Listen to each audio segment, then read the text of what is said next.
कहानी की शुरुआत होती है सन 1962 से, जहां हमें पैसिफिक ओशन के बीचों बीच एक बहुत ही बड़ा शिप दिखाया जाता है जिसका नाम एंटोनिया ग्राजा है। इस शिप पर टोटल 600 पैसेंजर्स मौजूद हैं जो न्यूयॉर्क की तरफ जा रहे हैं। इस शिप में पार्टी चल रही होती है जहां एक बहुत ही खूबसूरत सिंगर गाना गा रही होती है और सभी लोग उस सिंगर के गाने को एंजॉय करते हुए मजे से डांस कर रहे होते हैं। शिप पर मौजूद सभी लोग बहुत ज्यादा खुश थे, लेकिन इन्हें पता नहीं था कि कुछ मिनट बाद उनके साथ कुछ ऐसा होने वाला है जिसके बारे में सोचने से भी डर लगता है। तभी हम देखते हैं कि एक आदमी इंजन रूम से एक लीवर ऊपर की तरफ उठाता है। लीवर के ऊपर उठते ही एक तेज नुकीला वायर टाइट होकर सब लोगों के आर पार चला जाता है। देखते ही देखते सब लोगों के बॉडी के 2 टुकड़े होने लगते हैं। यह एक बहुत ही दर्दनाक माहौल था जहां चारों तरफ खून ही खून फैला हुआ था। एक बच्ची जिसका नाम केटी है वो बच जाती है क्योंकि उसकी हाइट कम थी, जिस वजह से वायर उसके सर के ऊपर से होता हुआ गुजर जाता है। इसके बाद हमें 40 साल के बाद का सीन दिखाया जाता है जहां हम कुछ लोगों को देखते हैं जो एक टग बोट की मदद से एक बड़े शिप को खींच कर ले जा रहे होते हैं। तभी अचानक वो पुराना शिप डूबने लगता है। यह देखकर ग्रुप का लीडर अपनी टीम में से एक लड़की जिसका नाम मर्फी है उसे उस पुराने शिप पर भेज देता है ताकि मर्फी उस पुराने शिप को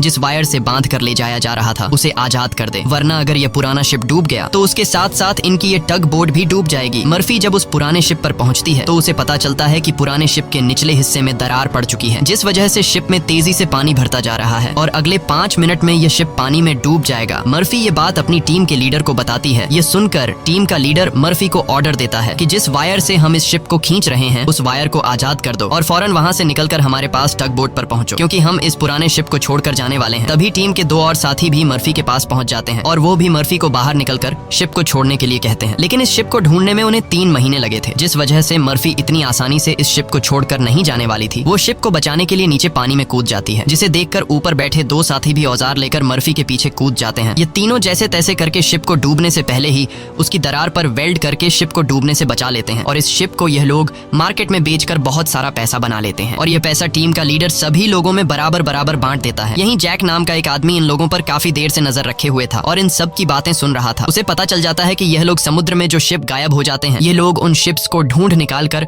मार्केट में बेचकर पैसा कमाते हैं। जैक नाम का वो आदमी इनके पास आता है और इस टीम के लीडर को एक शिप के बारे में बताता है जिसमें खजाना छुपा हुआ है। जैक असल में उस शिप की बात कर रहा था जिसे 40 साल पहले एक अनजान आदमी ने लीवर खींचकर सब लोगों को मार दिया था। टीम के लीडर ने भी उस 40 साल पहले गायब हुए एंटोनिया ग्राजा नामी शिप के बारे में सुना था। टीम का लीडर कहता है कि इस शिप को बहुत से लोगों ने ढूंढा पर आज तक वो शिप किसी को भी नहीं मिला। जैक टीम के लीडर से कहता है कि मुझे पता है कि वो शिप समुद्र के किस हिस्से में है। अगर हम इस शिप को लाकर मार्केट में बेचेंगे तो हम रातों रात अमीर हो जाएंगे। पैसों का सुनते ही ग्रुप के सारे लोग इस मिशन के लिए तैयार हो जाते हैं और अगले ही दिन ये लोग अपने टग बोट में उस एंटोनिया ग्राजा नाम की शिप को ढूंढने निकल पड़ते हैं। कई दिनों के सफर के बाद ये लोग समुद्र के एक बहुत ही वीरान जगह पर पहुंच जाते हैं जहां टीम के एक आदमी को किसी शिप के आसपास होने का सिग्नल मिलता है। ये लोग समझ जाते हैं कि वह शिप जो आज से 40 साल पहले खो गया था वह यहीं कहीं पर है। थोड़ा ही आगे बढ़ने पर इनके सामने एक बहुत ही बड़ा शिप आ जाता है। ये वही शिप है जिसे हमने कहानी की शुरुआत में देखा था और ये शिप पिछले 40 सालों से समुद्र में गायब हो गया था। इस शिप को देखकर ये सभी लोग बहुत ज्यादा खुश हो जाते हैं और उन्हें लगता है कि इस शिप को बेचकर ये लोग माला माल हो जाएंगे। अब टीम का लीडर 2 लोगों को टग बोट में ही रहने के लिए कहता है और खुद कुछ साथियों के साथ उस पुराने शिप की जांच के लिए अंदर चला जाता है। अंदर जाते ही इन लोगों को बहुत ही अजीब सी आवाज आने लगती है जिसे सुनकर ये लोग घबरा जाते हैं। इसके बाद टीम का लीडर अपने साथियों को आगे बढ़ने के लिए कहता है। ये लोग उस आवाज को फॉलो करते हुए एक बड़ी सी घड़ी के पास पहुंचते हैं जहां ये लोग देखते हैं कि उस घड़ी का कांटा अभी भी हिल रहा है। कुछ देर बाद अचानक उस घड़ी का कांटा रुक जाता है। यह देखकर उन्हें कुछ अजीब लगता है। अब ये लोग शिप की ओर जांच करने के लिए आगे बढ़ते हैं। अंदर ये जहाज पूरी तरह से बिखर चुका था जहां सारी चीजें टूट चुकी थी और जहाज के लोहे में जंग लग चुका था। ये लोग जब आगे बढ़ रहे होते हैं तब उनका एक साथी नीचे फ्लोर टूटने की वजह से गिरने ही वाला होता है कि तभी मर्फी उसे पकड़ लेती है और जब मर्फी अपने साथी को ऊपर खींचती है तब उससे नीचे एक लड़की दिखाई देती है। ये वही लड़की है जो आज से 40 साल पहले यानी कि सन 1962 में शिप में अकेली बची थी जिसके सिर के ऊपर से वायर गुजरा था। लेकिन हैरान करने वाली बात यह थी कि 40 साल बाद भी उसकी उम्र उतनी ही थी, जिसका मतलब यह है कि यह उस लड़की की आत्मा है। मर्फी उस लड़की को जब दोबारा देखती है तो वह लड़की अचानक कहीं गायब हो जाती है। अब ये लोग जैसे तैसे करके अपनी साथी को ऊपर की ओर खींच देते हैं। यहाँ मर्फी को कुछ समझ नहीं आता कि उसने जो देखा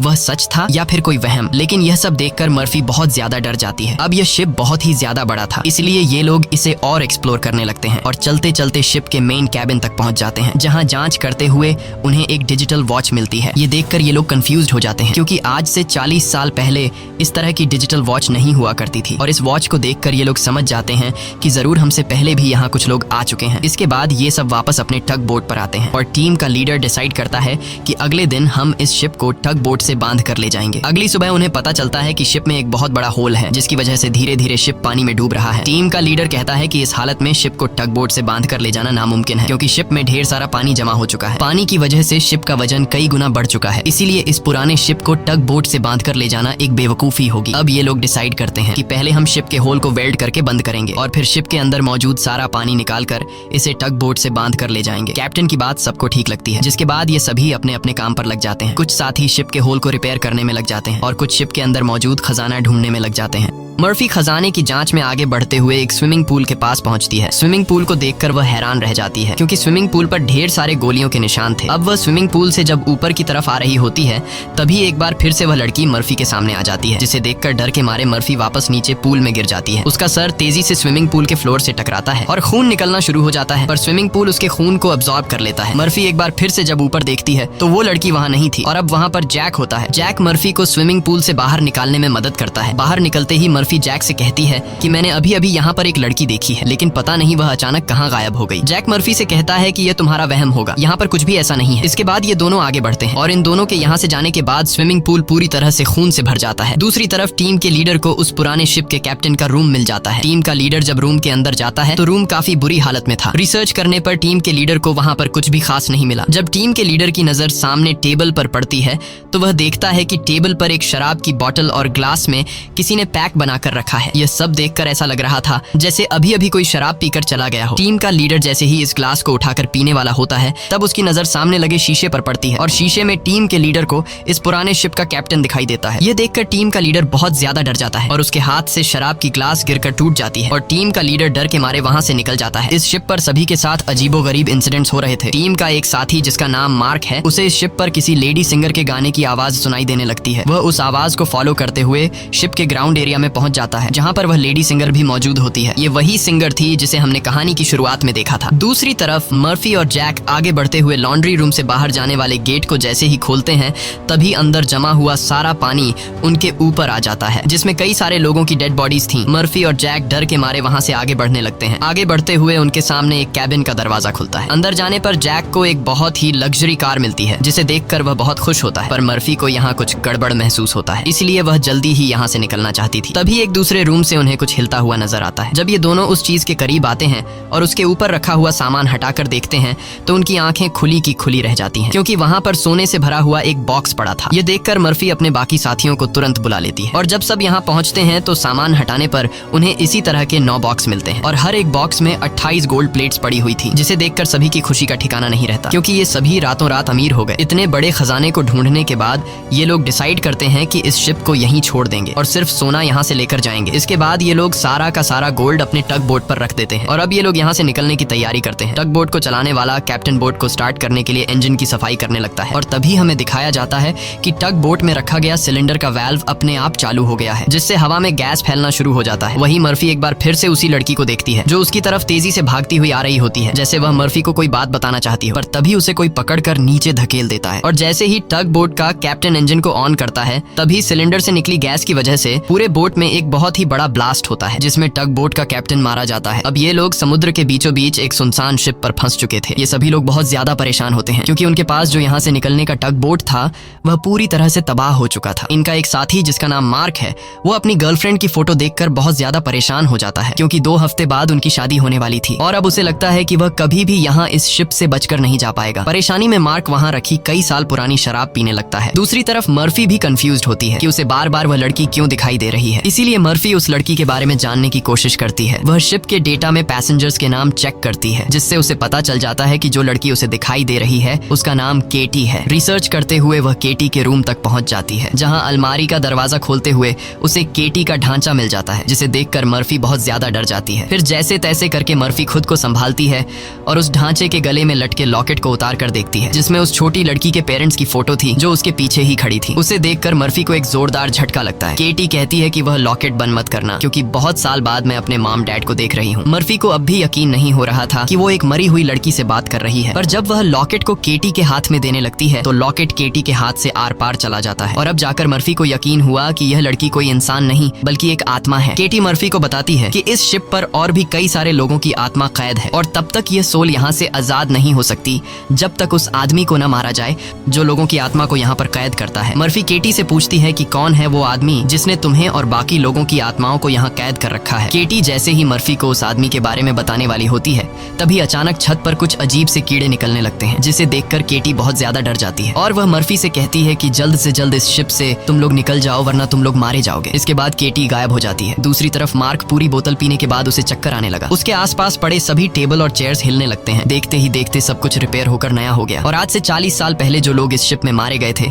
वह दोबारा से मार्क के सामने जिंदा खड़े हो गए। मार्क बीच में खड़ा था जिसके चारों तरफ लोग उसके लिए तालियां बजाने लगे। शुरू में तो मार्क को भी कुछ अजीब लगता है, लेकिन फिर वह सोचता है कि यह सब शराब का कमाल है। अगले ही पल वह लेडी सिंगर मार्क के करीब आ गई और वह मार्क के साथ इंटीमेट होने लगी। लेडी सिंगर पूरी तरह से मार्क को अपने वश में करके अपने पीछे लगा देती है। मार्क भी बिना कुछ सोचे समझे उसके पीछे जाने लगा। बेवकूफ मार्क को पता ही नहीं चलता कि यह सिंगर उसे एक ट्रैप में फंसा रही है। वह लेडी सिंगर फ्लोर के किनारे पर खड़ी होकर मार्क को बुलाने लगती है। मार्क इस सिंगर को हासिल करने के चक्कर में फ्लोर से नीचे गिरकर मारा जाता है। वही हमें टीम के लीडर को दिखाया जाता है जो इस पुराने शिप के कैप्टन के रूम में बैठा होता है। तभी वह देखता है कि शराब की बोतल अपने आप ही सरकने लगी। कुछ देर बाद उसके सामने इसी शिप के कैप्टन की आत्मा आ जाती है। यह देखकर टीम का लीडर काफी ज्यादा घबरा जाता है। तब शिप का कैप्टन उसे ग्लास में शराब डालकर पीने के लिए देता है। साथ ही वह उसे फोटो देता है जिसमें एक शिप होता है जिसका नाम लोरली है। कैप्टन बताता है कि आज से कई साल पहले हमारे पास एक आदमी आया था जिसने हमें लोरली शिप के बारे में बताया। उसने कहा कि लोरेलाई शिप में बहुत ही बड़ा खजाना छुपा हुआ है। जब हमने लोरेलाई शिप को रेस्क्यू किया तब हमें सच में वो सारा खजाना मिला। कैप्टन टीम के लीडर को एक दूसरी फोटो दिखाते हुए कहता है कि ये वो आदमी है जिसने हमें लोरेलाई शिप का बताया था। टीम का लीडर उस आदमी की फोटो देखकर उसके गले में सांसें अटक जाती हैं, क्योंकि वह आदमी कोई और नहीं बल्कि जैक था और यह फोटो 40 साल पुरानी थी। 40 साल गुजरने के बाद आज भी उसके उम्र में कोई बदलाव नहीं हुआ। वह फोटो में बिल्कुल वैसा ही दिख रहा था जैसे 40 साल पहले दिखता था। अब टीम का लीडर समझ जाता है कि जैक कोई इंसान नहीं बल्कि एक भूत है। ये सब समझते ही टीम का लीडर जल्द ही अपनी टीम को इस शिप से निकालना चाहता था। वह जल्दी से अपने साथियों को ढूंढने लगता है, पर तभी उसके सामने उसका वही साथी आ जाता है जो टग बोट में गैस खुलने की वजह से ब्लास्ट में मारा गया था। दरअसल ये ब्लास्ट में मारे जाने वाले आदमी की आत्मा होती है जो टीम के लीडर को मारने के लिए आगे बढ़ता है। लीडर उससे खुद को बचाने के लिए भागता है, लेकिन तभी उसके सामने मर्फी आ जाती है। अब ब्लास्ट में मारा जाने वाले आदमी की आत्मा तो गायब हो जाती है, पर टीम के लीडर को मर्फी का चेहरा उसी ब्लास्ट में मारे जाने वाले साथी की तरह दिख रहा होता है जो कुछ देर पहले भूत बनकर उसके पीछे आ रहा था। इसीलिए टीम का लीडर मर्फी को भूत समझकर उसके ऊपर हमला कर देता है, पर मर्फी खुद को बचाने के लिए उसके पैर को घायल कर देती है। लेकिन इससे टीम के लीडर का ज्यादा कुछ नहीं बिगड़ता। वह दोबारा से मर्फी पर हमला करने के लिए खड़ा होता है। इससे पहले कि वह मर्फी को मार पाता तभी पीछे से जैक आकर लीडर को लोहे के रॉड से सिर पर मारकर बेहोश कर देता है। जैक वही आदमी है जो इन सबको यहाँ लेकर आया था। पूरी टीम में सिर्फ टीम के लीडर को ही पता चल चुका था कि जैक कोई इंसान नहीं बल्कि एक डीमन है, और जैक को भी समझ आ गया था कि टीम के लीडर को मेरी सारी सच्चाई मालूम हो गई है। इसलिए वह टीम के लीडर को अपने रास्ते से हटाने के लिए सबको उसके खिलाफ भड़काता है। वो कहता है कि अगर ये दोबारा होश में आ गया तो यह हम में से किसी को नुकसान पहुंचा सकता है। सबको जैक की बात ठीक लगती है, इसलिए यह लोग अपने लीडर को एक टैंक में फेंक देते हैं। अब यहाँ से निकलने का कोई और रास्ता न मिलने पर यह लोग प्लान के मुताबिक शिप को रिपेयर करने के काम में लग जाते हैं। जल्द ही शिप में जिस सुरंग से पानी अंदर आ रहा था उस सुरंग को यह लोग वेल्ड कर देते हैं और पंप के जरिए जहाज के अंदर जमा हुआ पानी बाहर निकालने लगते हैं। मर्फी देखती है कि उनका एक साथी जिसका नाम मार्क है वो कहीं भी नहीं दिखाई दे रहा, इसलिए मर्फी उसे ढूंढने निकल पड़ती है। तभी उसके सामने उस लड़की की आत्मा एक बार फिर से आ जाती है जो उसे दिखाती है कि तुम जिस आदमी को ढूंढ रही हो वह मर चुका है। यह मार्क होता है जो लेडी सिंगर को पाने के चक्कर में मारा गया। और अब यह लड़की मर्फी के कंधे पर हाथ रखकर उसे 1962 की उस रात में ले जाती है जहां यह सारा इंसिडेंट हुआ था, जब सब के सब शिप में मारे गए थे। उस रात शिप पर मौजूद सभी लोगों को बहुत ही बेरहमी से मारा गया था और यह सब एक ग्रुप कर रहा था जिसका मकसद था इस शिप पर मौजूद सारा गोल्ड चुराना। इन लोगों ने कुछ लोगों को खाने में जहर मिलाकर मार डाला, कुछ लोगों को वायर से काट कर उनके 2 टुकड़े कर दिए और कुछ को गोलियों से छलनी कर दिया गया। इनके कहर से केटी भी नहीं बच पाई। उन्होंने केटी को उसके रूम में ले जाकर फांसी पर लटका दिया। इन सब के पीछे थी वही लेडी सिंगर जिसने गोल्ड लूटने के लिए यह पूरा प्लान बनाया था और अपने लोगों की मदद से उसने शिप पर मौजूद सभी लोगों को मार डाला। अब सारा गोल्ड उनके कब्जे में था। शिप का ऑफिसर भी लेडी सिंगर से मिला हुआ था। लेडी सिंगर के एक इशारे पर वह अपने ही साथियों को मार देता है, लेकिन जैसे ही वह मुड़ता है लेडी सिंगर उसे भी गोली मार देती है। लेडी सिंगर को लगता है कि सारा गोल्ड अब उसी का हो चुका है क्योंकि शिप पर मौजूद सभी लोग मारे जा चुके थे। लेकिन यही एंट्री होती है एक ऐसे आदमी की जो इस पूरे गेम का मास्टरमाइंड था और वह लोहे की चेन से लेडी सिंगर को लटकाकर मार देता है। मर्फी केटी की मदद से ये सब देख रही होती है और तभी वह इस गेम के मास्टरमाइंड को भी देख लेती है, जिसे देखकर मर्फी शॉक हो जाती है क्योंकि वो आदमी कोई और नहीं बल्कि जैक है, जो इन्हें गोल्ड का लालच देकर यहाँ पर लेकर आया क्योंकि शिप में छेद हो चुका था और शिप धीरे धीरे पानी में डूब रही थी। इसलिए शिप को बचाने के लिए कुछ ऐसे लोगों की जरूरत थी जो शिप को डूबने से बचा सके। इसलिए जैक ने चालाकी से इन्हें यहाँ लाया। अब शिप पूरी तरह से ठीक हो चुकी थी, इसलिए जैक को अब इन लोगों की कोई जरूरत नहीं थी और अब वह इन सबको भी मार देगा। यह सब समझते ही मर्फी को याद आता है कि हमने जैक की बातों में आकर अपने लीडर को टैंक में बंद कर दिया था। अब मर्फी अपने लीडर की जान बचाने के लिए उसके पास दौड़ कर जाती है, लेकिन अब टैंक में पानी भरने की वजह से लीडर की मौत हो गई होती है। मर्फी अपने लीडर को बचाने के लिए टैंक का कांच तोड़ने की कोशिश करती है, पर टैंक का कांच बहुत ही मजबूत था, इसलिए लाख कोशिश करने के बावजूद भी लीडर को बचा नहीं पाती। इसके बाद मर्फी अपने एक साथी के पास आती है जिसका नाम डॉज है। मर्फी डॉज को जैक की सारी सच्चाई बता देती है और कहती है कि जैक तुम्हें जहाँ भी नजर आए उसे शूट कर दो, मैं अपने एक और साथी को ढूंढने जा रही हूँ। मर्फी के जाने के कुछ देर बाद जैक डॉज के सामने आ जाता है, जिसे मर्फी ने कहा था कि जैक जहाँ भी नजर आए उसे शूट कर दो। डॉज जैक से कहता है कि यहीं पर खड़े रहो और अपनी जगह से हिलना मत। ये सुनकर जैक समझ जाता है कि मर्फी ने इसे मेरी सारी सच्चाई बता दी है। तब जैक डॉज को बातों में उलझाकर डॉज से बंदूक छीनने की कोशिश करता है, लेकिन डॉज जैक की होशियारी समझ जाता है और वो फौरन जैक पर बंदूक की गोली चला देता है, जिससे जैक दूर जा गिरता है। जिसके बाद डॉज जैक के पास आता है और देखता है कि जैक मारा जा चुका है। यह देखकर डॉज वहाँ से चला जाता है, लेकिन हम देखते हैं कि जैक अभी भी मरा नहीं है। दूसरी तरफ मर्फी अपने जिस साथी को ढूंढने गई थी, मर्फी को पता चल जाता है कि वो पानी में मारा गया है। अब डॉज के अलावा मर्फी के सारे साथी मारे जा चुके थे, इसलिए मर्फी डिसाइड करती है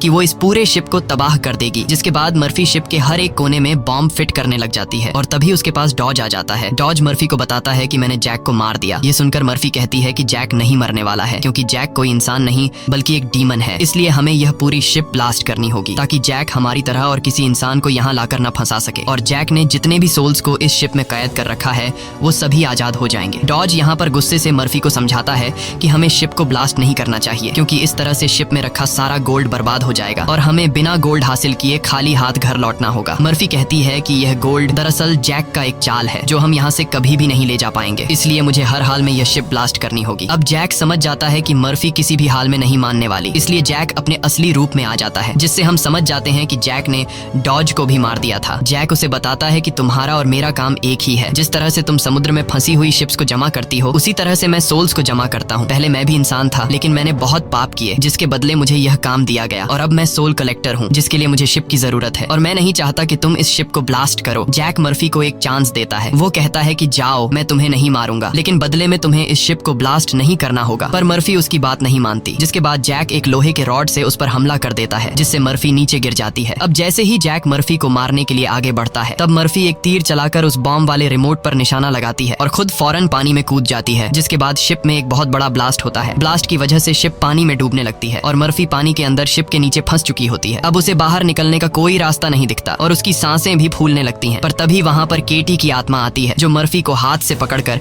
ऊपर का रास्ता दिखाती है। तब मर्फी देखती है कि जैक ने जितने भी सोल्स को कैद कर रखा था वो सभी सोल्स आजाद हो गई हैं। मर्फी बड़ी मुश्किल से ऊपर सरफेस पर आ जाती है और वो देखती है कि शिप में जितने भी सोल्स थे वो सब अपनी असली दुनिया में जाने लगे हैं। दरअसल यहाँ जितने भी सोल्स थे वो सभी जैक के गुलाम थे। सिर्फ केटी की सोल उसकी गुलाम नहीं बन पाई, क्योंकि केटी की सोल पवित्र थी, जिस वजह से जैक उस पर ज्यादा कंट्रोल नहीं कर पा रहा था। इसीलिए केटी की सोल बार बार मर्फी की मदद कर रही थी। यहाँ मर्फी एक बॉक्स के सहारे समुद्र में तैरती रहती है और तभी वो एक शिप तक पहुंच जाती है, जो शिप उसे रेस्क्यू कर लेता है। जब उसे पोर्ट पर लाया जाता है तो वो अपनी एम्बुलेंस से देखती है कि जैक अभी भी जिंदा है और शिप का जितना भी गोल्ड था वो उस गोल्ड को एक दूसरे शिप में ट्रांसफर कर रहा है, ताकि उस गोल्ड के लालच में वो और भी लोगों को मार सके और उनकी आत्माओं को कैद कर सके। इसी के साथ ये कहानी खत्म हो जाती है। अगर आपको हमारी वीडियो अच्छी लगी हो तो हमारे चैनल को सब्सक्राइब और वीडियो को लाइक जरूर कीजिए।